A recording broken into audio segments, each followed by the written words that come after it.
In today's video, I'm going to teach you how to type in a prototype and create interactions using variables, all within just 5 minutes. To start this journey, we'll be using Figma, a powerful collaborative interface design tool that's widely appreciated by designers for its versatility and user-friendly interface. If you haven't already, head over to figma.com. Once you're there, it's time to log in. Look for the login button on the upper right corner of the page and click it. If you don't have an account yet, you can easily create one by following the on-screen prompts. After you've successfully logged in, you'll land on Figma's homepage. This page is your central hub where you can access all your recent projects as well as shared files and teams. From here, navigate over to the Design tab. This tab serves as the gateway to your design workspace where all the magic happens. Clicking on Design will open up a project file to which you have access. Take a moment to familiarize yourself with the project layout and tools available on your screen. Now here's where things get interesting, the Variables panel.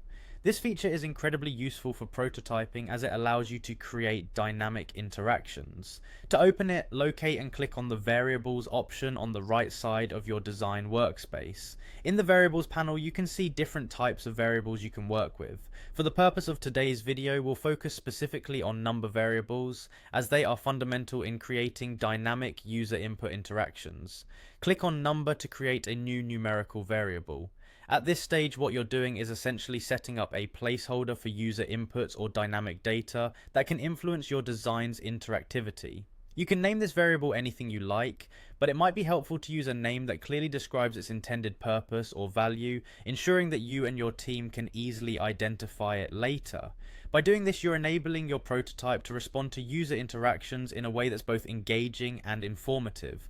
This approach not only amplifies the user experience, but also provides valuable insights into how users might interact with your final product. Remember, the name of the game here is user-centric design, and utilizing variables effectively is a huge step toward achieving that goal. With your number variable ready to go, you're well on your way to creating an interactive prototype. The possibilities are virtually endless when it comes to what you can achieve using variables and Figma's robust tools. And just like that, you've laid the groundwork in under 5 minutes. Keep experimenting, adjust as needed, and let your creativity lead the way in crafting engaging and intuitive user interfaces. Thanks for joining me today, and I look forward to seeing what you create in your designs.